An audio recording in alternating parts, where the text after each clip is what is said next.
Sir. चलो, कौन सा चैप्टर चल रहा था तुम लोगों का? Metals and non metals. तो बहुत दिन बाद क्लास हो रहा है, याद भी है तुम लोगों को? याद है या नहीं? यस सर, याद है। यस सर, याद है। तुम लोग एनसीईआरटी से पढ़े जितना पढ़ाए थे, मेटल्स और नॉन मेटल्स शायद खत्म ही होने वाला है ना अब। एक्सट्रैक्शन डिस्कस कर रहे थे ना? Yes three sir. टाइप का एक्सट्रैक्शन था जिसमें से मेटल्स एक कैसे? डिस्कस हो चुका है। एक्सट्रैक्शन में बहुत सारे प्रोसेसेस इन्वॉल्व होते हैं। 3 प्रोसेसेस मेनली हम लोग यूज करते हैं। पहला होता है कॉन्सेंट्रेशन ऑफ ओर, वो डिस्कस कर लिए थे। यस सर, हो यस गया। उसमें बहुत सारे मेथड्स तुम लोग को बताए होंगे। जैसे सर, पहला होता है, को याद था। हाँ, ये सारे मेथड्स डिस्कस किए थे ना। पहला हाइड्रोलिक वॉशिंग होता है, उसके यस बाद सर। होता है उसके बाद होता है मैग्नेटिक सेपरेशन, उसके बाद froth flotation flotation. Process, leaching, ये सारे प्रोसेसेस हो गए थे। यस सर, हो गया। ओके, चलो तो आज मोस्ट प्रोबेबली तुम लोग का ये चैप्टर भी खत्म ही हो जाएगा, ठीक है? अ, थोड़ा सा ही बचा हुआ है इसमें। तो सबसे पहला जो प्रोसेस होता है ओर को कंसंट्रेट करने का। ओर को कंसंट्रेट करने का मतलब क्या हुआ? और में जो भी इम्प्योरिटीज होते हैं ना, मड हो गया, सैंड हो गया, या फिर दूसरे एलिमेंट के जो इम्प्योरिटीज होंगे, वो सारा रिमूव करते हैं हम लोग। ठीक है, तो सबसे पहले तो और को एनरिच करते हैं, कंसंट्रेशन ऑफ और, या फिर उसी को एनरिचमेंट ऑफ और भी बोला जाता है। ठीक है, उसके बाद नेक्स्ट स्टेप में क्या होता है? सेकंड स्टेप में हम लोग करते हैं कन्वर्जन ऑफ कंसंट्रेटेड और। वो जो कंसंट्रेटेड और आया है, सब स्क्रीन दिख रहा है, yes into sir. Crude metal. ठीक है, तो क्रूड मेटल में कन्वर्ट किया जाता है। उस कंसंट्रेटेड ओर को क्रूड मेटल में कन्वर्ट करते हैं। और तीसरा जो इसमें मेथड था, तीसरा प्रोसेस क्या बताए थे? जो क्रूड मेटल आया ना, उसको रिफाइनिंग करके प्योर मेटल बनाया जाता है, तो रिफाइनिंग होता है तीसरा स्टेप। तो इसमें conversion of concentrated ore into crude metal, तो मेटल में डायरेक्ट कन्वर्ट नहीं हो जाता है। और इसमें से बहुत सारे अलग अलग एलिमेंट्स के लिए हम लोग देखेंगे अलग अलग प्रोसेस एम्प्लॉय होता है। तो सबसे पहले हम लोग देख रहे हैं कि conversion of metal ores into oxides. ठीक है, ये बहुत ही इंपॉर्टेंट स्टेप होता है। कि अगर ओर्स जो है ना, वो ऑक्साइड्स के अलावा किसी दूसरे फॉर्म में है, जैसे कार्बोनेट्स में है, सल्फाइड्स में है, तो उसको सबसे पहले हम लोग ऑक्साइड्स में बदलते हैं। क्योंकि ऑक्साइड्स को रिड्यूस कराना, मतलब ऑक्साइड्स को मेटल में बदलना, वो आसान होता है। इसलिए किसी भी मेटल ओर को अदर कंपाउंड्स के फॉर्म में अगर है, कार्बोनेट्स के फॉर्म में है या सल्फाइड के फॉर्म में है, तो उसको सबसे पहले हम लोग कन्वर्ट करके किस में लाते हैं? ऑक्साइड में लाते हैं, ताकि ऑक्साइड, क्योंकि ऑक्साइड को रिड्यूस करना जो है ना, वो आसान होता है। ठीक है, तो हम लोग लिख सकते हैं रीजन कि it is easy to obtain metal, easy to obtain metals from their oxides। ठीक है, इसलिए ऑक्साइड्स में कन्वर्ट किया जाता है। तो हम लोग लिख सकते हैं सो ores found in the form of sulfides and carbonates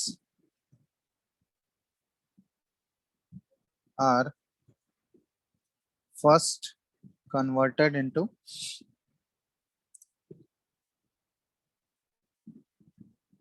their oxides। ठीक है, तो इसके लिए 2 प्रोसेस हम लोग यूज करते हैं, एक कैल्सिनेशन होता है और दूसरा रोस्टिंग होता है। ठीक है, तो इसमें अगर सल्फाइड ओर्स को बदलना है तो उसके लिए हम लोग रोस्टिंग यूज करते हैं। अगर कार्बोनेट ओर को ऑक्साइड में बदलना है तो उसके लिए कैल्सिनेशन यूज करते हैं। सुने हो तुम लोग ये दोनों term, roasting and calcination?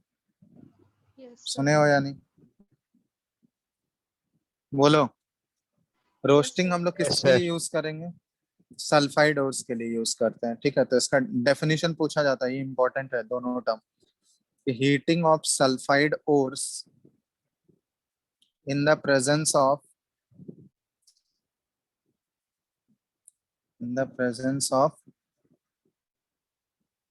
excess air to convert them into oxides is known as roasting. समझ में आ गया? ये रोस्टिंग का डेफिनेशन है.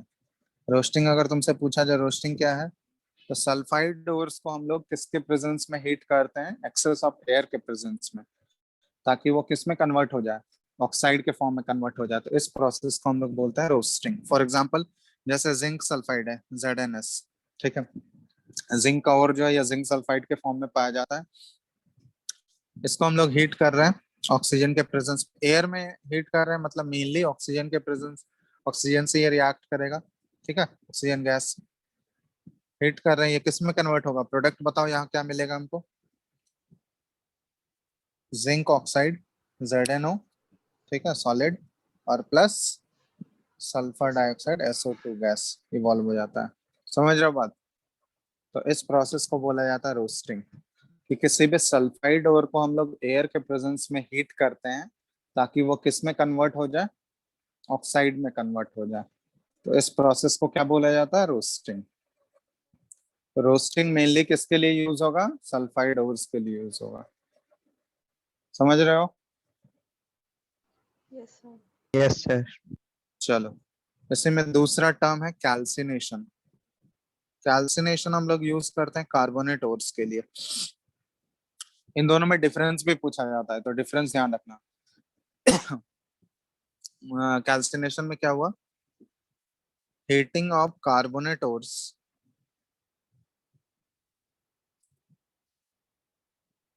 In the limited supply of air. ठीक है, यहाँ पे लिमिटेड सप्लाई ऑफ एयर, या फिर ऐसे भी बोल सकते हैं एब्सेंस ऑफ एयर में हीट करते हैं, या फिर एयर है भी तो बहुत ही कम है, ठीक है, to convert into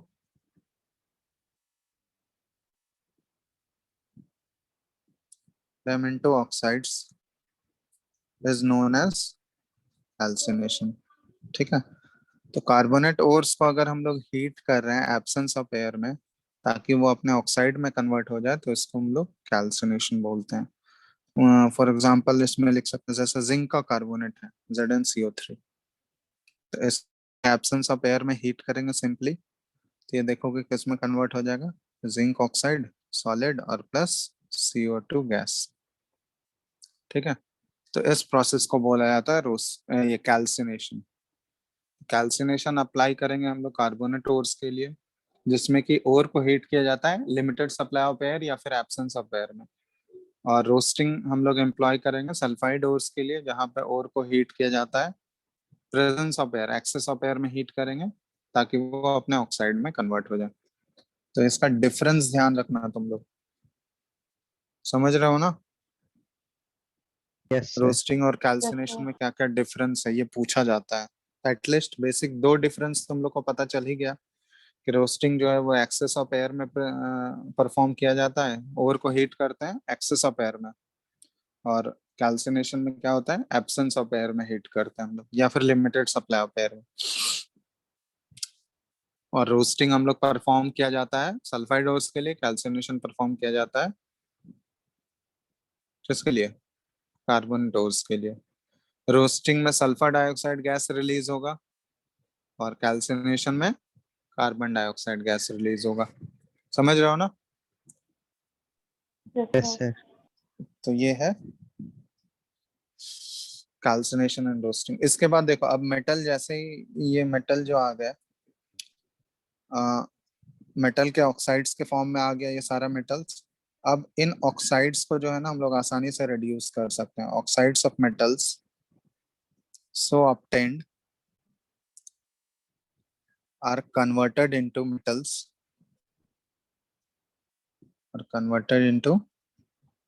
metals by the process of reduction. अब इसका हम लोग reducing agent के प्रेजेंस में हम लोग इसको रिड्यूस करके आराम से मेटल में, क्रूड मेटल में कन्वर्ट किया जा सकता है bye the process of reduction. ठीक है, तब सारे मेटल्स जो है वो रिड्यूस नहीं होंगे, सारे मेटल के ऑक्साइड्स जो है रिड्यूस नहीं होते, वो हम लोग एक एक करके देखेंगे अभी। तो तुम लोग को तीन कैटेगरी हम बताए थे। जो मेटल होता है जो रिएक्टिविटी सीरीज के बेसिस पे है, वो तीन कैटेगरी बनाया गया ना। सबसे टॉप 5 जो एलिमेंट्स थे वो क्या थे, मेटल्स ऑफ हाई रिएक्टिविटी। फिर बीच वाला था मेटल्स विथ मॉडरेट रिएक्टिविटी।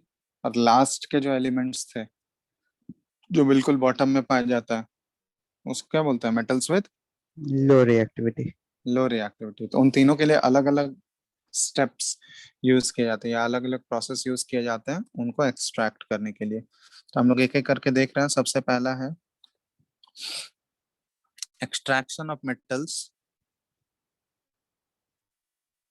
या एक्सट्रैक्टिंग मेटल्स।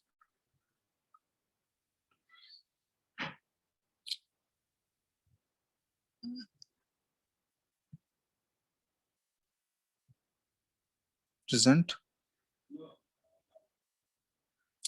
ठीक है, सबसे पहले हम लोग स्टार्ट कर रहे हैं लोअर रिएक्टिविटी वाले भी। Present at the lower end of the activity series. Activity series, ठीक है।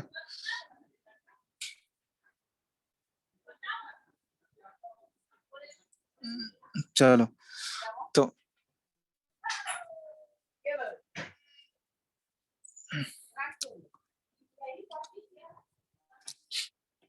ठीक है, जैसे देखो यहाँ पे, ठीक है, जैसे HgS है, मर्क्यूरी का सल्फाइड है। तो मर्क्यूरी का सल्फाइड के फॉर्म में, तो इसको सबसे पहले हमको किस में बदलना होगा, बोलो। ऑक्साइड। ऑक्साइड में बदलेंगे, ठीक है। तो ये सल्फाइड के फॉर्म में, तो इसको ऑक्साइड में बदलने के लिए इसका क्या कराना होगा हमको, रोस्टिंग कराना होगा। Yes sir. Presence of air में हम लोग हीट करेंगे, तो ये देखो क्या हो जाएगा, किसमें कन्वर्ट हो गया, HgO, मर्क्यूरिक ऑक्साइड में कन्वर्ट हो गया, और प्लस SO2 गैस यहाँ से रिलीज हुआ। अब क्या हुआ ना, जैसे ही ये सारे मेटल्स जो है ऑक्साइड कन्वर्ट हो गया, अब इनको हमको ऑक्साइड को अगर इसको मेटल में कन्वर्ट करना है, तो यहाँ पे लो रिएक्टिविटी वाले को ना रिड्यूस करने का भी जरूरत नहीं है। ये इतना ज्यादा, इसके ऑक्साइड्स इतना ज्यादा अनस्टेबल होते हैं कि सिंपली अगर इनको हीट कर दोगे तो ये देखोगे मर्क्यूरी Hg और प्लस O2 गैस में कन्वर्ट हो जाएगा। डायरेक्टली ये मेटल में कन्वर्ट हो गया, इसको रिड्यूस करने का भी जरूरत नहीं है ना। HgO को सिंपली हम लोग हीट कर दिए, तो हीट करने पे ये इतना लेस स्टेबल होता है कि इनके ऑक्साइड्स इतने लेस स्टेबल होते हैं कि वो हीट करने पे ही डिकम्पोज कर जाते हैं, और डिकम्पोज करके डायरेक्टली ये मेटल और ऑक्सीजन गैस दे दिया। समझ रहे हो बात। Yes, sir. Yes sir. ठीक है, तो lower end of the activity series में जो भी मेटल्स प्रेजेंट होंगे ना, उनको ऐसे ही एक्सट्रैक्ट किया जाता है। जैसे मान लो एक और एलिमेंट का हम लोग देखते हैं, जैसे कॉपर का है, तो कॉपर भी Cu2S के फॉर्म में रहता है, कॉपर सल्फाइड के फॉर्म में है। तो इसको सबसे पहले हम लोग क्या करेंगे, रोस्टिंग करेंगे। रोस्टिंग करके किस में बदला जाता है, इसको Cu2 कॉपर ऑक्साइड में बदल दिए, और प्लस SO2 गैस, ठीक है। अब इसके बाद Cu2O जो है ना, ये Cu2S, ठीक है, ये जो Cu2S यहाँ पे प्रेजेंट है, इसके प्रेजेंस में इसको हीट कर देते हैं, तो सिंपली ये क्या हो जाएगा, Cu सॉलिड और प्लस SO2 गैस यहाँ से रिलीज हो जाता है। ठीक है, तो यहाँ पे देखो, यहाँ भी इसको रिड्यूस करने का जरूरत नहीं पड़ा, ये सिंपली कॉपर ऑक्साइड को हम लोग कॉपर सल्फाइड के प्रेजेंस में हीट कर दिए, तो डायरेक्टली वो मेटल में कन्वर्ट हो गया। समझ रहे हो बात।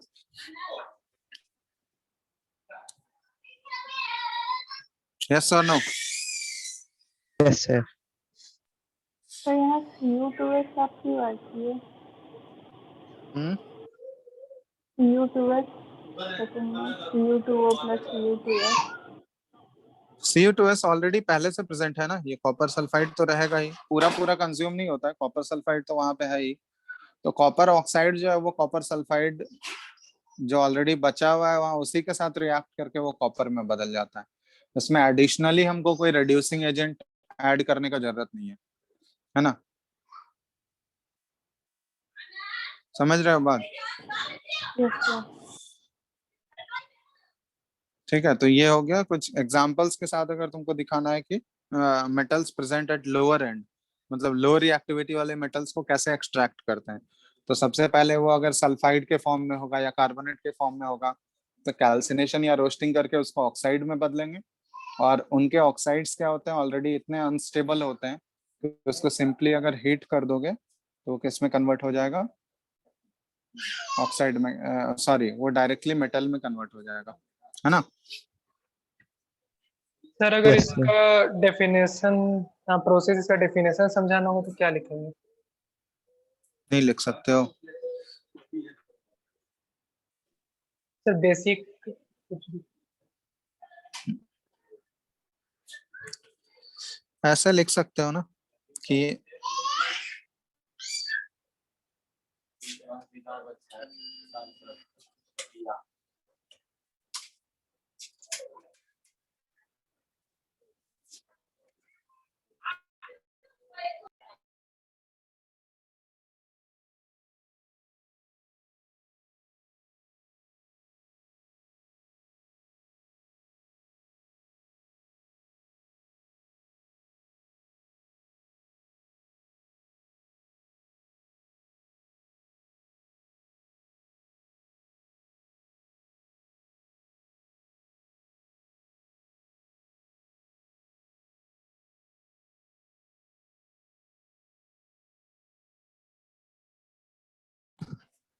Hello, Yes, Yes, sir. sir. Yes sir. आ रहा है आवाज? Yes, sir. एक मिनट, स्क्रीन दिख रहा है क्या No, sir. No, sir. अभी? Yes, sir. Yes, चलो, sir. तो इसमें ऐसा लिख सकते हो कि metals low in the activity series are very unreactive. ठीक है, आर वेरी अनरिएक्टिव। ठीक है, इसके ऑक्साइड्स जो होते हैं, the oxides of this metals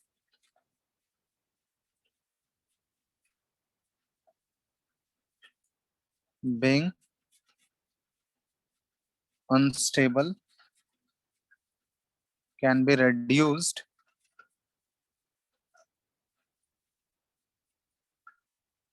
directly to metals by heating alone। ठीक है, सिंपली अगर हीट ही कर देंगे तो वो इतने अनस्टेबल होते हैं कि डायरेक्टली वो मेटल में कन्वर्ट हो जाएंगे। ठीक है,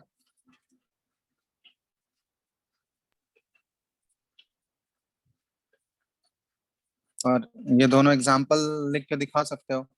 जैसे ये मर्क्यूरी का एग्जांपल लिख के दे सकते हो। HGS को हम लोग सबसे पहले क्या किए, ये रोस्टिंग करना पड़ा, उसके बाद रोस्टिंग करने के बाद ये ऑक्साइड में कन्वर्ट हो गया, और ऑक्साइड में कन्वर्ट होने के बाद डायरेक्टली उसके ऑक्साइड इतना अनस्टेबल होता है कि सिंपली अगर हीट कर दिए तो वो डायरेक्टली मेटल में कन्वर्ट हो गया। ठीक है, Yes, sir. चलो, ये पहले हम लोग पहला कर रहे थे, extraction of metals present at the lower end of the activity series. Second अब लोग हम इसमें कर रहे हैं extracting metals in the middle of the reactivity series. जो मॉडरेटली रिएक्टिव मेटल्स थे उनके लिए देखते हैं, extracting metals in the middle of the activity series. ठीक है,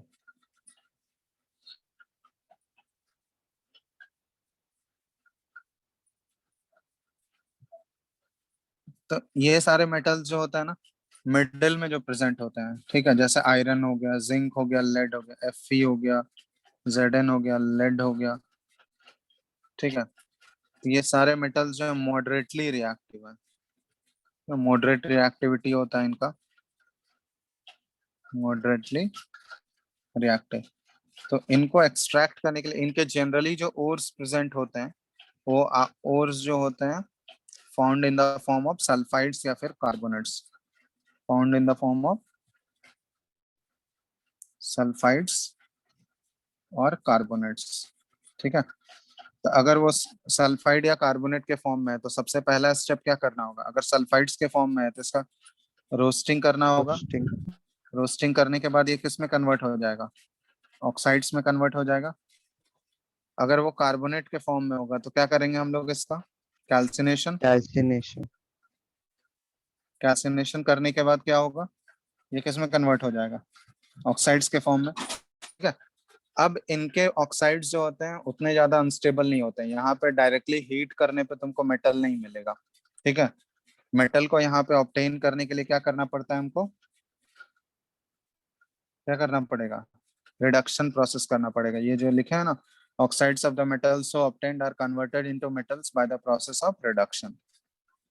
तब इनके जो ऑक्साइड्स यहाँ पे ऑब्टेन हुए ये दोनों, अब इनके ऑक्साइड्स का हम लोग क्या करेंगे, reduction with the help of suitable reducing agent, with the help of suitable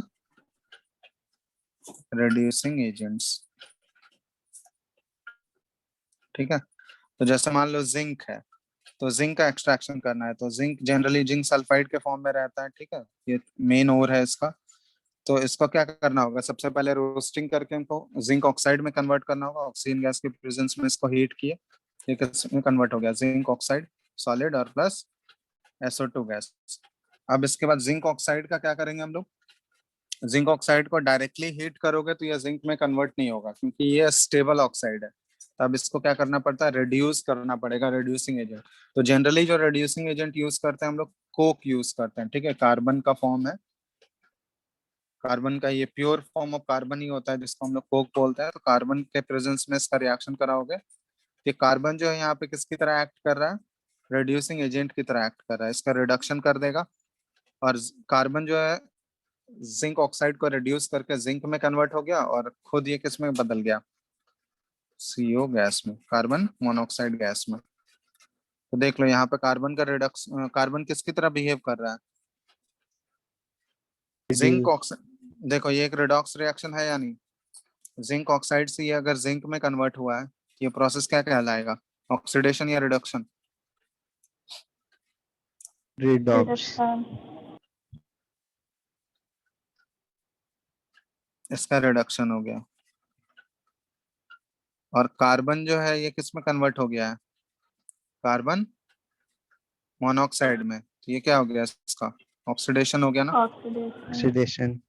तो इसमें कार्बन किसकी तरह बिहेव कर रहा है, कार्बन का अगर ऑक्सीडेशन हो रहा है तो कार्बन यहाँ पे किसकी तरह एक्ट कर रहा है, बताओ किसकी ऑक्सीडाइजिंग तरह, agent. Reduction. Carbon oxidizing agent की तरह एक्ट कर रहा है। कार्बन का ऑक्सीडेशन हो रहा है तो ऑक्सीडाइजिंग एजेंट होगा वो।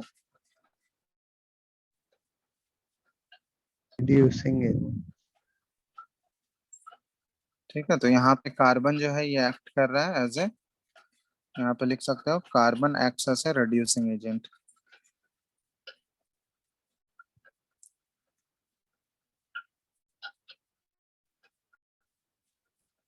ठीक है, तो ये बहुत सारे केसेस में मेटल ही रिड्यूसिंग एजेंट की तरह एक्ट किया जाता है।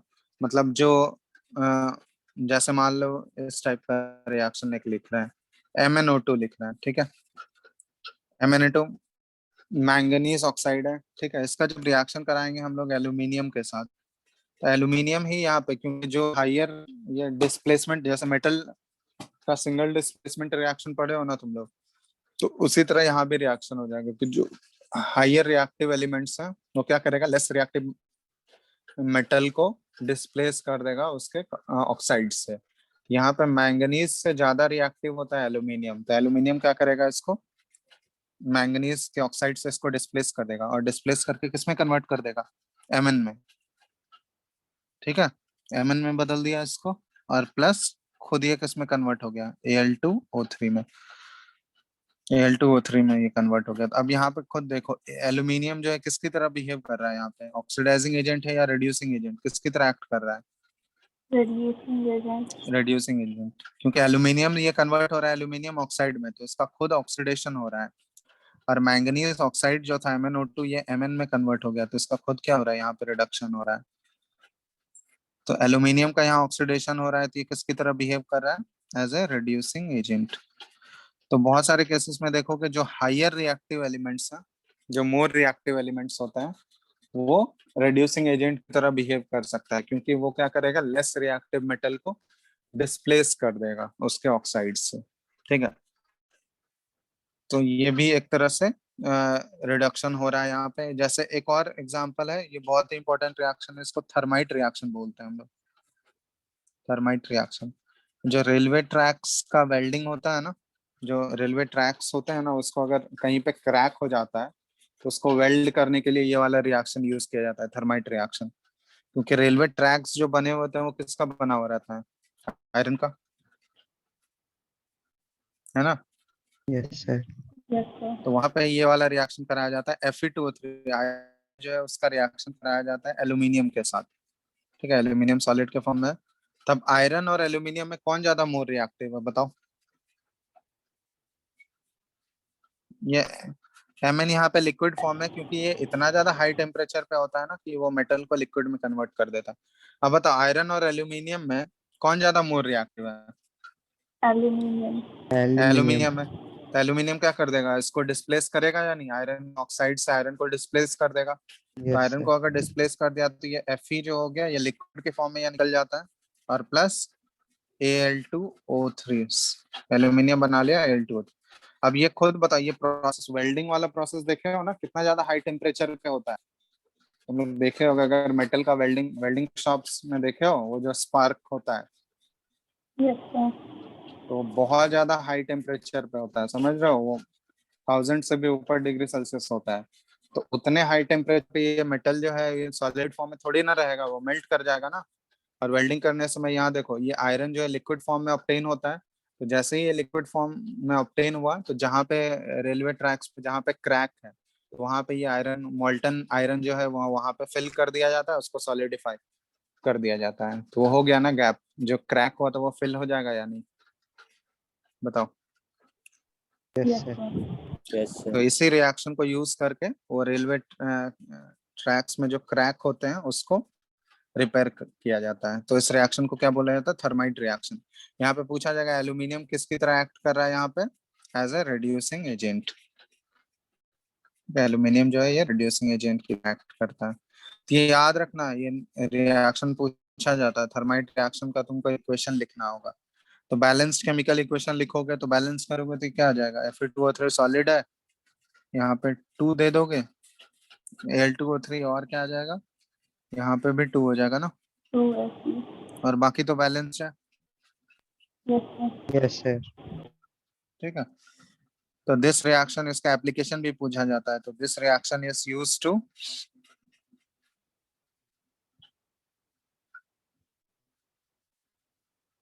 Join railway tracks. Railway tracks को ज्वाइन करने में यूज किया जाता है, या फिर और क्रैक्ड मशीन पार्ट्स, कोई भी मशीन पार्ट जो आयरन का अगर बना हुआ है, तो अगर उसमें क्रैक आ गया है तो उसको रिपेयर करने के लिए, वेल्ड करने के लिए भी यूज किया जाता है इस रिएक्शन को, ठीक है। तो ये हो गया extracting metals in the middle of the reactivity series. मतलब जो बीच वाले मेटल्स होते हैं उनको, वो जनरली ऑक्साइड्स या फिर सॉरी जनरली वो सल्फाइड या कार्बोनेट के फॉर्म में रहते हैं। तो सबसे पहले उनको किस में बदला जाता है? ऑक्साइड के फॉर्म में, कैल्सिनेशन और रोस्टिंग करके। और उसके बाद उस जैसे ही ऑक्साइड में कन्वर्ट हो गया तो उनके ऑक्साइड को डायरेक्टली रिड्यूस कर सकते हैं क्या, हीट करके? यस और नो? डायरेक्टली रिड्यूस होगा सिर्फ हीट करने से? सर। नहीं होगा। तो इनका रिड्यूस करने के लिए क्या किया जाता है? Reducing agent. इनका रिड्यूसिंग एजेंट के साथ इनका रिएक्शन कराया, तो रिड्यूसिंग एजेंट के साथ रिएक्शन कराने पे ये डायरेक्टली मेटल में कन्वर्ट हो गया। क्रूड मेटल अभी तक ऑब्टेन हुआ है हमको, ठीक है। उसके बाद एक और स्टेप होगा कि ये जो मेटल ऑब्टेन होता है इसको फिर फर्दर प्यूरिफाई किया जाता है, रिफाइनिंग जिसको बोलते हैं। तब उसके बाद प्योर मेटल ऑब्टेन होता है, ठीक है। तो ये हो गया extracting metals in the middle of the reactivity series. अब इसके बाद एक और बच गया है, सबसे पहले क्या है? फर्स्ट वाला जो था extracting metals in the, top of activity series. जो सबसे मोस्ट रिएक्टिव एलिमेंट्स थे, मेटल्स थे, extracting metals towards the top of the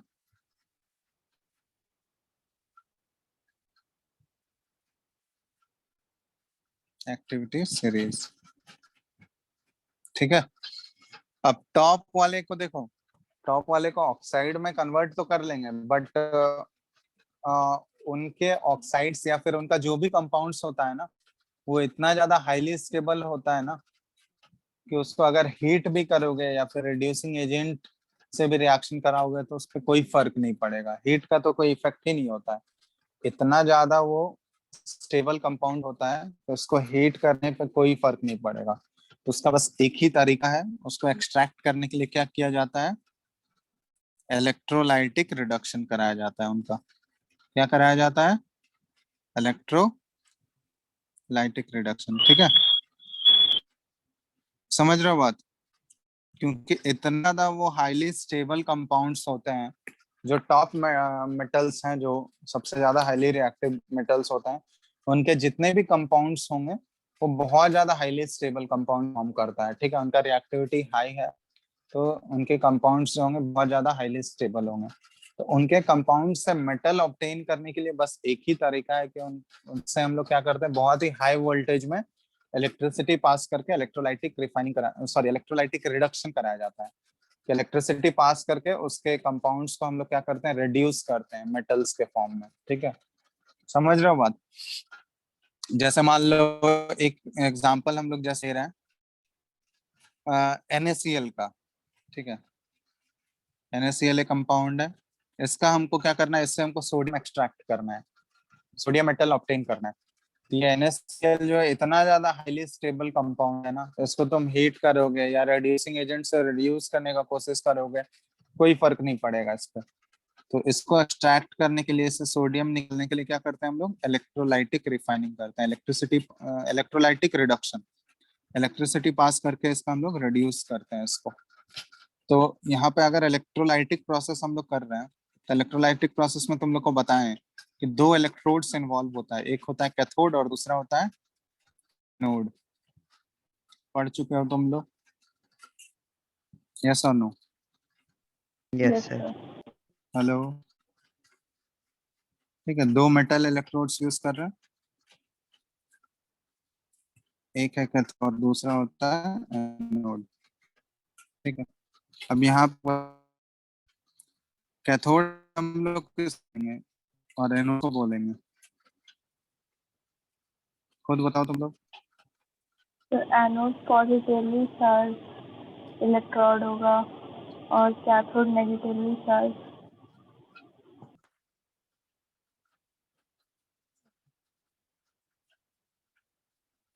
anode जो होता है, अगर वो positive terminal of the battery से कनेक्टेड है, तो वैसा इलेक्ट्रोड जो positive terminal of the battery से कनेक्टेड है उसको हम लोग एनोड बोलते हैं, and the terminal connected to negative cathode बोलते हैं।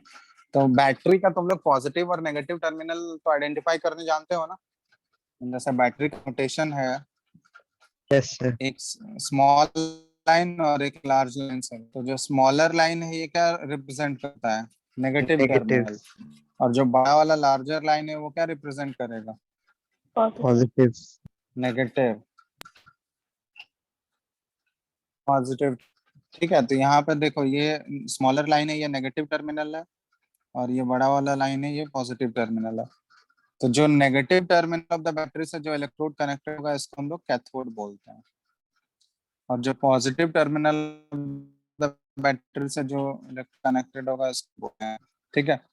तो कैथोड और एनोड यहाँ पे होगा, और इसको हम लोग इलेक्ट्रोलाइटिक चैम्बर बोलते हैं या इलेक्ट्रोलाइटिक सेल बोलते हैं, जहाँ पे ये प्रोसेस हो रहा है, इलेक्ट्रोलाइटिक सेल। अब इसमें क्या किया हम लोग, जिस कंपाउंड का हमको इलेक्ट्रोलिसिस करना है और उसको उससे हमको सोडियम ऑब्टेन करना है, तो यहाँ पे हम लोग क्या ले लिए, इसमें जो इलेक्ट्रोलाइट लिए हैं हम लोग, इसको इलेक्ट्रोलाइट बोला जाता है, ठीक है, इलेक्ट्रोलाइट। तो इलेक्ट्रोलाइट में हम लोग यहाँ पे क्या लिया, मॉल्टन NaCl, मॉल्टन NaCl, क्योंकि अगर सॉलिड NaCl यहाँ पे ले लोगे तो वो इलेक्ट्रिसिटी पास कर पाएगा क्या, तुम लोग ऑलरेडी पढ़ No, चुके हो। sir. NaCl एक आयनिक कंपाउंड है, और आयनिक कंपाउंड इलेक्ट्रिसिटी कंडक्ट करता है या नहीं करता है,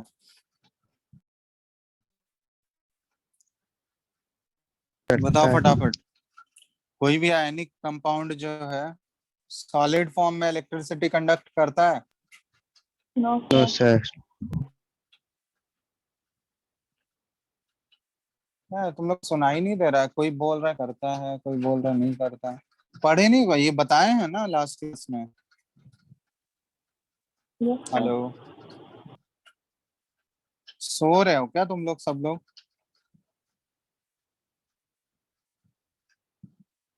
आवाज आ रहा है सबको? Yes, sir. Yes sir. हम क्वेश्चन क्या पूछ रहे हैं, कोई भी आयनिक कंपाउंड जो है अगर वो सॉलिड फॉर्म में है तो सॉलिड फॉर्म में वो इलेक्ट्रिसिटी कंडक्ट करेगा या नहीं करेगा?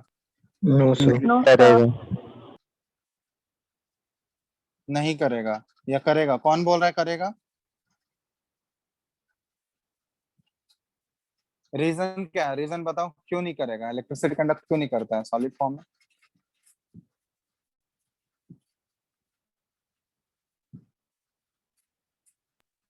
सर वो लोग का जो इंटर आयोनिक अट्रैक्शन रहता है वो बहुत ज्यादा रहता है, तो उसमें इलेक्ट्रिसिटी पास कर ही नहीं सकता। अट्रैक्शन ज्यादा रहता है, इलेक्ट्रिसिटी पास, यही रीजन बताया गया। Sir, उसमें फ्री आयंस नहीं होता है। इलेक्ट्रिसिटी कंडक्ट करने के लिए आयंस जो है वो फ्री फॉर्म में चाहिए, ये रीजन लिखना होगा, तभी जाके आंसर करेक्ट होगा। कोई भी इलेक्ट्रिसिटी अगर कंडक्ट करना चाहता है तो उसके पास या तो फ्री इलेक्ट्रॉन्स होने चाहिए या तो फ्री आयंस होने चाहिए, फ्री चार्ज पार्टिकल्स होने चाहिए। तो आयनिक कंपाउंड अगर सॉलिड फॉर्म में होगा तो सॉलिड फॉर्म में उसके आयंस जो होते हैं वो फ्री नहीं रहते हैं, क्योंकि आयंस जो है एक स्ट्रॉन्ग आयनिक बॉन्डिंग के थ्रू रहता है। तो सॉलिड फॉर्म में उसके फ्री नहीं होंगे। तो उसके आयंस को अगर फ्री करना होगा तो उसको क्या करते हैं हम लोग, मेल्ट करते हैं। हीट करोगे तो वो मेल्ट होगा, और जैसे ही मेल्ट होगा तो वो बॉन्ड ब्रेक होता है उनके बीच का, और आयंस क्या होते हैं, फ्री होते हैं। तो इसलिए हम लोग, अगर यहाँ पे तुम सॉलिड फॉर्म में NaCl ले लोगे तब तो ये पूरा अपैरेटस ही हमारा ठप हो जाएगा, क्योंकि इलेक्ट्रिसिटी तो पास होगा ही नहीं इससे। समझ रहे हो बात? तो इसलिए हम लोग इलेक्ट्रोलाइट क्या लेते हैं यहाँ पे, मॉल्टन NaCl। मॉल्टन NaCl लिए हैं, तो अब यहाँ पे क्या होगा, कैथोड और एनोड पे अलग अलग रिएक्शंस हो रहा होगा, ठीक है। अब वो रिएक्शंस देखो क्या होगा। अब मॉल्टन NaCl लिए हैं तो यहाँ पे ये मॉल्टन NaCl किस फॉर्म में प्रेजेंट होगा, ये अपने फ्री आयंस के फॉर्म में होगा, Na+ और Cl- आयंस। इसके आयंस फ्री होंगे या नहीं, अब ये बताओ, अगर मॉल्टन Yes, फॉर्म sir. में है तो। ठीक है, तो हमेशा ध्यान देना कैथोड पे जो रिएक्शन होता है ना, कैथोड पे हमेशा कौन सा रिएक्शन होता है, रिडक्शन रिएक्शन होता है। कैथोड पे हमेशा रिडक्शन होगा। कैथोड पे ऑलवेज कौन सा रिएक्शन होता है, रिडक्शन। और एनोड पे हमेशा कौन सा रिएक्शन होगा, बताओ?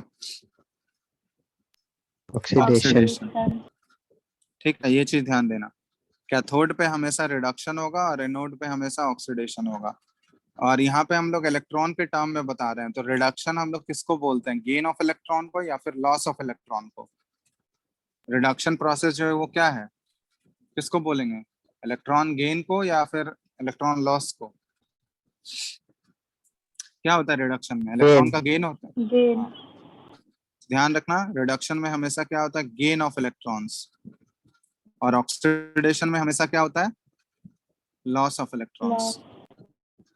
ठीक है, ये चीज ध्यान देना है तुम लोगों को कि कैथोड पे हमेशा रिडक्शन प्रोसेस होगा, एनोड पे हमेशा ऑक्सीडेशन हो रहा होगा। और रिडक्शन में गेन ऑफ इलेक्ट्रॉन होता है और ऑक्सीडेशन में लॉस ऑफ इलेक्ट्रॉन होता है। तब यहाँ खुद बताओ, NaCl, ये मोल्टन NaCl, यहाँ पे आयंस जो है Na+ और Cl- है, तो कैथोड पे कौन सा रिएक्शन हो रहा होगा, reaction at cathode.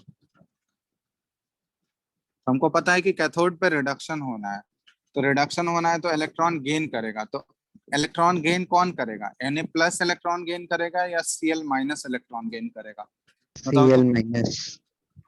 Cl- electron gain करेगा। Cl- के पास तो ऑलरेडी नेगेटिव चार्ज है, और ऑलरेडी नेगेटिव चार्ज है तो वो कभी भी और इलेक्ट्रॉन को गेन करना चाहेगा क्या?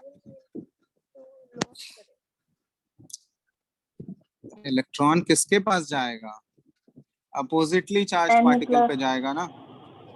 इलेक्ट्रॉन के ऊपर खुद नेगेटिव चार्ज है, तो वो किसी नेगेटिवली चार्ज आयन के पास जाना चाहेगा क्या?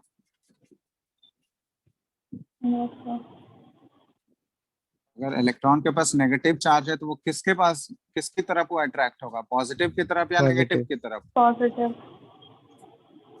तो इलेक्ट्रॉन को यहाँ पे गेन कौन करेगा, Na+ गेन करेगा या Cl- गेन करेगा? Na+. Na+. तो रिएक्शन एट कैथोड यहाँ पे क्या हो रहा है, Na+ जो है यहाँ पे ये एक इलेक्ट्रॉन गेन किया और ये किस में कन्वर्ट हो जाएगा, Na सॉलिड में। तो यहाँ पे देखो तुमको कैथोड पे जो होगा सॉलिड का डिपॉजिट, मतलब सोडियम जो है सॉलिड फॉर्म में तुमको वहां पे डिपॉजिट होते जाएगा कैथोड पे, ठीक है। देख रहे हो ना यहाँ पे गेन ऑफ इलेक्ट्रॉन है, तो इसको हम लोग क्या बोलते हैं, ये कौन सा रिएक्शन हो रहा है, इलेक्ट्रॉन का गेन अगर ये शो कर रहा है तो रिडक्शन रिएक्शन हो रहा है यहाँ पे। तो कैथोड पे ये रिएक्शन होता है। उसी तरह अगर हम लोग रिएक्शन एट एनोड लिखना चाहें तो एनोड पे कौन सा रिएक्शन होगा बता सकते हो? ऑक्सीडेशन होता है एनोड पे, ठीक है। अब ऑक्सीडेशन के लिए क्या होगा, इलेक्ट्रॉन का गेन या लॉस? Loss. कौन यहाँ पे इलेक्ट्रॉन लूज करेगा बताओ? Cl-। Cl-. Cl- जो है ये क्या करता है, क्योंकि एक्चुअली Cl- से क्या होगा, Cl2 ऑब्टेन होता है। तो 2 Cl- जो है हम लोग ऐसे लिखते हैं बैलेंस करके, 2 Cl- जो है ये Cl2 गैस ऑब्टेन कर रहा है और प्लस यहाँ पे 2 इलेक्ट्रॉन लूज कर रहा है। क्योंकि एक Cl- एक इलेक्ट्रॉन लूज करेगा तो 2 Cl- मिलके क्या करेगा, 2 इलेक्ट्रॉन लूज किया और ये Cl2 गैस। तो एनोड पे देखोगे तुम क्लोरीन गैस इवॉल्व हो रहा होगा और कैथोड पे देखोगे सोडियम जो है सॉलिड फॉर्म में कैथोड पे जाके डिपॉजिट होते जाएगा। तो ये रिएक्शन होता है, रिएक्शन एट कैथोड और रिएक्शन एट एनोड। तो ऐसे देखो डायरेक्टली हमको वो जो मोल्टन NaCl था वो डायरेक्टली हमको मेटल के फॉर्म में मिल गया या नहीं, ये NaCl सॉलिड के फॉर्म में NaCl जो है ये किस में कन्वर्ट हो गया, Na सॉलिड के फॉर्म में कन्वर्ट हो गया या नहीं? तो एक तरह Yes, से हम yes. लोग इलेक्ट्रिसिटी पास करके क्या किए, उसको हम लोग रेड्यूस कर दिए। तो इसको हम लोग इलेक्ट्रोलाइटिक रिडक्शन बोलते हैं। तो जो भी मेटल्स जो होते हैं जो top of the reactivity series में है तो उनको हम लोग रिड्यूस करने के लिए यही प्रोसेस अप्लाई किया जाता है, इलेक्ट्रोलाइटिक रिडक्शन। इलेक्ट्रिसिटी पास करके उसको रिड्यूस कराया जाता है, ठीक है। रिड्यूस करने से फिर डायरेक्टली उनको मेटल मिलेगा और उसके बाद फिर मेटल का हम लोग क्या करते हैं, एक और स्टेप है, यहाँ पे क्रूड मेटल ऑब्टेन हुआ है, यहाँ पे उतना ज्यादा प्योरिटी नहीं होता है, एक और स्टेप होता है उसको रिफाइनिंग कराया जाता है। तो रिफाइनिंग करके वो प्योर मेटल ऑब्टेन होता है, ठीक है। यस और नो, Yes, समझ आ sir. गया Yes, प्रोसेस sir. पूरा? तो एक Yes, एग्जांपल के थ्रू तुमको एक्सप्लेन करने बोला जाएगा, ठीक है। किसी भी एक टॉप रिएक्टिविटी मेटल का तुम एग्जांपल के साथ शो करो कैसे इलेक्ट्रोलाइटिक रिडक्शन होता है, तो तुमको ये पूरा रिएक्शन लिख के ऐसे शो करना पड़ेगा। समझ रहे हो बात? yes, Yes, कर लोगे sir. ना explain?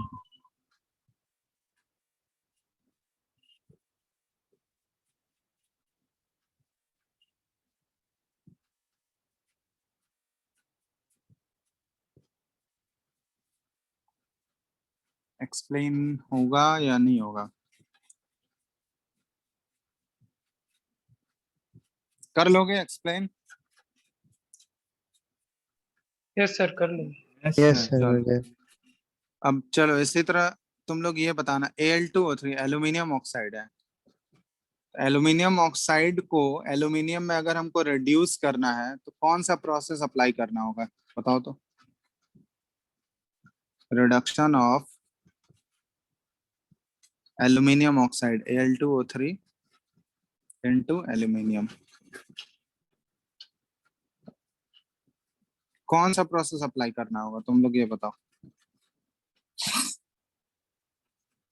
Electrolytic reduction. Electrolytic reduction, ठीक है। चलो अब इलेक्ट्रोलाइटिक रिडक्शन अगर हमको करना है तो इसका तुम लोग रिएक्शन एट कैथोड और रिएक्शन एट एनोड लिख के बताओ क्या क्या होगा। जैसे अभी NaCl का हम लिख के बताए ना, कैथोड पे कौन सा रिएक्शन होगा, एनोड पे कौन सा रिएक्शन होगा, उसी तरह तुम लोग इसका लिख के बताओ।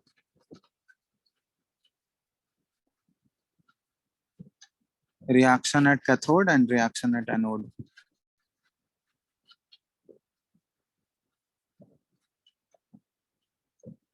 पहले ये बताओ एल्यूमिनियम जो ऑब्टेन होगा वो कहाँ पे ऑब्टेन होगा, कैथोड पे ऑब्टेन होगा या एनोड पे ऑब्टेन होगा? कैथोड। कैथोड। कैथोड। चलो ठीक है, दोनों रिएक्शन लिखो तुम लोग, कैथोड पे क्या हो रहा होगा और एनोड पे क्या हो रहा होगा, पूरा बैलेंस इक्वेशन के फॉर्म में बैलेंस करके।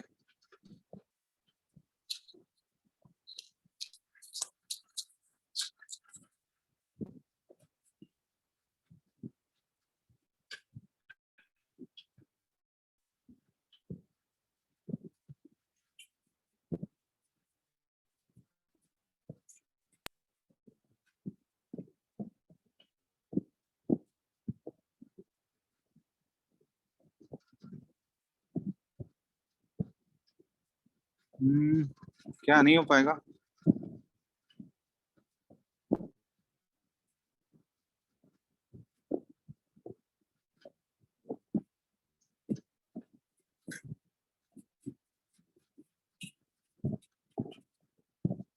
हेलो,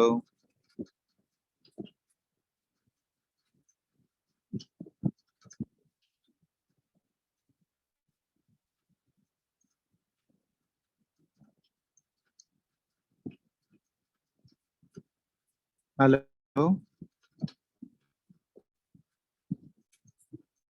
हेलो, आवाज नहीं आ रहा? Yes sir. Yes sir. क्या बताओ जल्दी से, इसमें क्या है इतना, क्या है? एक एग्जांपल ऑलरेडी बता चुके हैं तुम लोगों को, ये क्यों नहीं बता पा रहे हो? बोलो क्या होगा कैथोड पे?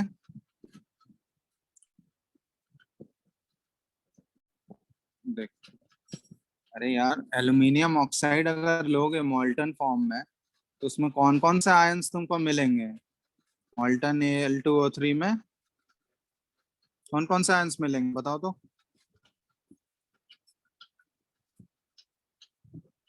नहीं बता सकते हो? Al2 plus O2 NO3। Minus. Al2 plus aluminium का Al3 प्लस होता है। क्या तुम लोगों को बेसिक भी नहीं पता है क्या? एल्यूमिनियम का वैलेंसी क्या होता है? 2।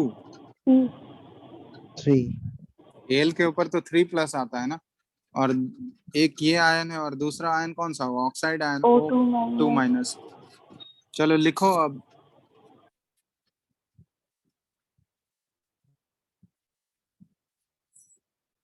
कहाँ पे कौन सा रिएक्शन हो रहा होगा लिख के बताओ।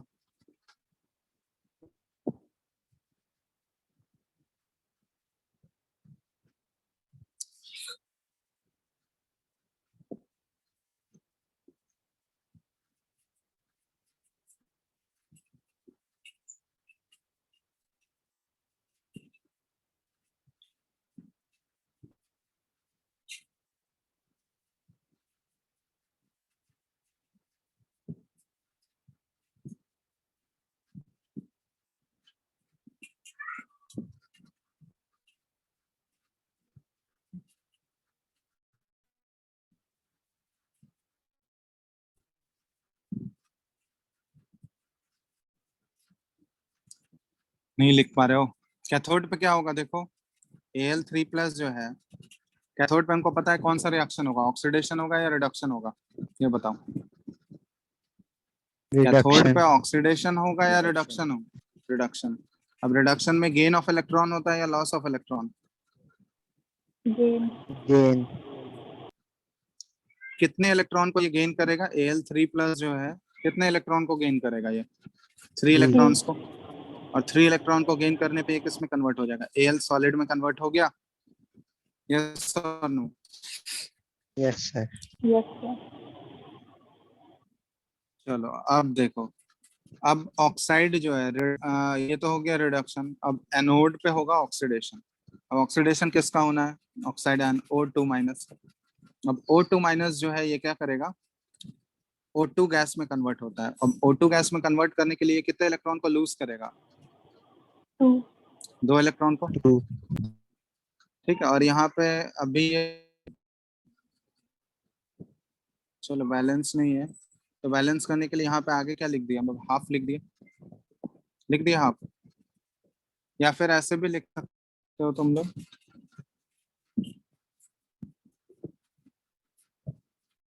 बैलेंस करने के लिए हाफ से अच्छा यहाँ पे 2 ऑक्सीजन गैस 2 ऑक्साइड लिख लो, और फिर यहाँ पे क्या आ जाएगा, ये O2 ठीक ही है, और यहाँ पे कितने इलेक्ट्रॉन्स होंगे, क्योंकि एक ऑक्साइड जो है वो कितने इलेक्ट्रॉन को लूज करेगा, 2 इलेक्ट्रॉन को, तो यहाँ पे 2 ऑक्साइड है, तो 2 ऑक्साइड मिलके कितने इलेक्ट्रॉन को लूज करेगा, 4 4 इलेक्ट्रॉन्स होंगे, यस और नो। ठीक है, तो रिएक्शन एट कैथोड ये हो गया, रिएक्शन एट एनोड ये हो गया। अगर तुमको नेट रिएक्शन लिखना है तो नेट रिएक्शन में हम लोग क्या करते हैं ना, उसमें इलेक्ट्रॉन्स शो नहीं करते हैं, ठीक है, इलेक्ट्रॉन्स जो है वो कैंसिल आउट करके हमको लिखना पड़ता है। तो नेट रिएक्शन में क्या होगा, इलेक्ट्रॉन्स हमारा कैंसिल आउट करना है, तो इलेक्ट्रॉन्स को कैंसिल आउट करने के लिए यहाँ पे क्या करना होगा, देखो ऑक्सीजन गैस है और 4 इलेक्ट्रॉन है, तो इलेक्ट्रॉन को कैंसिल आउट करने के लिए हमको क्या करना पड़ेगा बताओ तो। पहले वाले इक्वेशन में हम लोग किससे मल्टीप्लाई करते हैं, 4 से, 4 में किससे मल्टीप्लाई करते हैं, 3 3 से, कैंसिल आउट हो जाएगा। यस सर और उसके बाद क्या कर दें, ऐड कर दें, या और ये सिंपलेस्ट फॉर्म में रिड्यूस होगा क्या, चलो देख लेंगे नेट रिएक्शन में क्या है। पहले ये 4 और 3 से मल्टीप्लाई करके इलेक्ट्रॉन कैंसिल आउट करो, देखो क्या बन जाएगा नेट रिएक्शन हमारा, 4Al3 प्लस, लिक्विड फॉर्म में है ये, ठीक है, और प्लस इधर क्या बच गया, 2O2 माइनस, यस और नो, ऐसे ही है ना, 4Al3 प्लस, और ये 2 नहीं, ये 3 से मल्टीप्लाई भी तो हो गया, 6O2 माइनस 1, ठीक है, और इधर क्या बच गया, 4Al सॉलिड, और कितना ऑक्सीजन गैस इवॉल्व हुआ, 3O2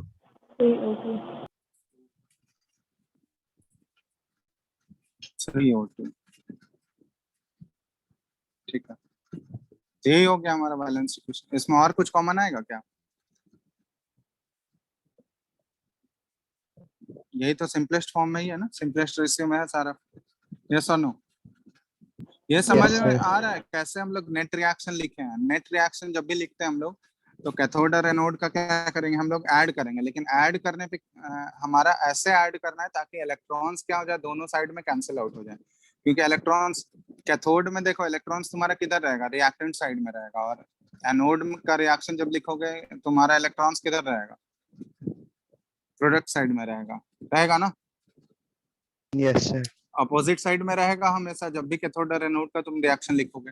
उसके बाद हम लोग दोनों को जैसे ही ऐड करेंगे तो ऐड करने पे अगर अपोजिट साइड में है तो देखोगे इलेक्ट्रॉन्स क्या हो जाए, हमको ऐसे ऐड करना है ताकि इलेक्ट्रॉन्स क्या हो जाए, कैंसिल आउट हो जाए। हम लोग नेट रिएक्शन में नंबर ऑफ इलेक्ट्रॉन्स को शो नहीं करते हैं, तो इलेक्ट्रॉन्स को कैंसिल आउट करने के लिए देखो पहले वाले इक्वेशन को हमको 4 से मल्टीप्लाई करना पड़ा और दूसरे वाले इक्वेशन को 3 से, तो इलेक्ट्रॉन्स कैंसिल आउट हो गया, दोनों में 12 इलेक्ट्रॉन्स कट गया। उसके बाद जैसे एज इट इज ऐड करके लिख दो, ये आ गया हमारा नेट रिएक्शन, यस और नो,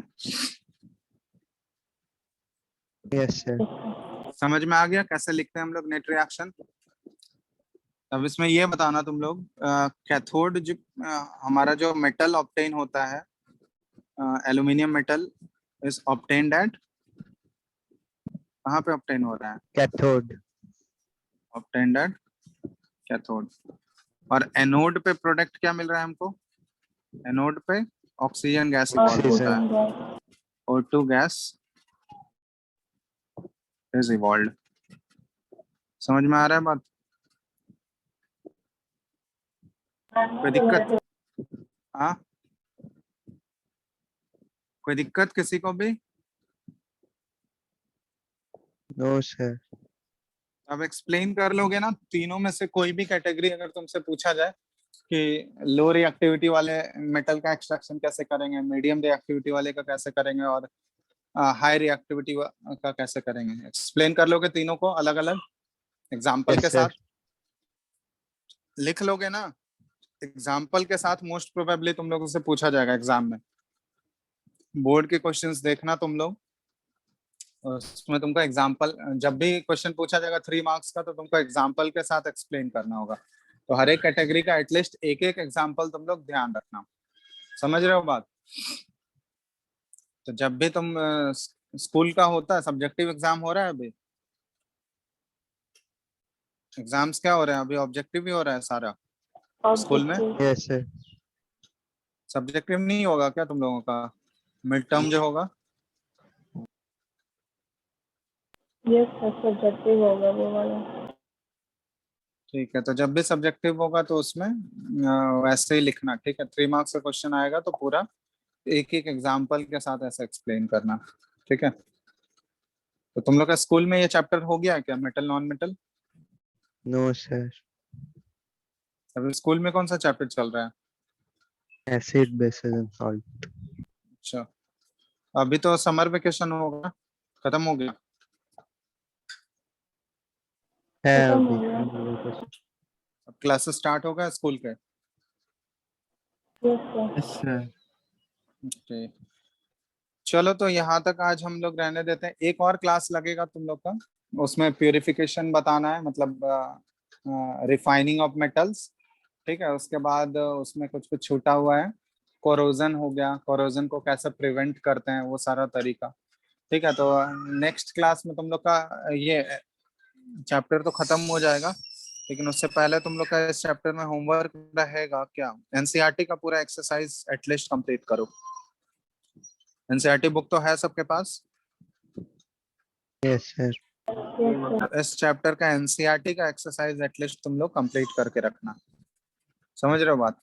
सारे क्वेश्चंस बना लेना, जितने भी क्वेश्चंस हैं एनसीईआरटी में वो सारा कंप्लीट करके रखना। फिर नेक्स्ट क्लास में तुम लोग को बुकलेट से होमवर्क देंगे, तो आज के लिए एनसीईआरटी का एक्सरसाइज बना लेना। एक बार रीडिंग भी कर लेना एनसीईआरटी से, ठीक है। जितना तक बता चुके हैं हम, एक बार रीड कर लेना, उसके बाद एनसीईआरटी का एक्सरसाइज बना लेना। बन जाएगा ना इतना? Yes, sir. Yes, sir. ठीक है, तो एनसीईआरटी का एक्सरसाइज कंप्लीट करो, उसके बाद फिर नेक्स्ट क्लास में चैप्टर कंप्लीट होगा तो फिर बुकलेट से भी बनाना क्वेश्चंस, ठीक है। चलो, और कुछ पूछना है आज? जितना चीज बताएं, देखो किसी को कुछ डाउट है इसमें?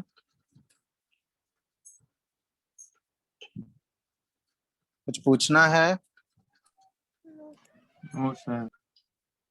नहीं पूछना है किसी को? पूछना है, यस और no? No, sir. No, sir. No sir. चलो फिर तो आगे अगले क्लास में ये चैप्टर तुम लोग का खत्म हो जाएगा। उसके बाद कौन सा चैप्टर बचेगा सर? एक ही चैप्टर और है ना?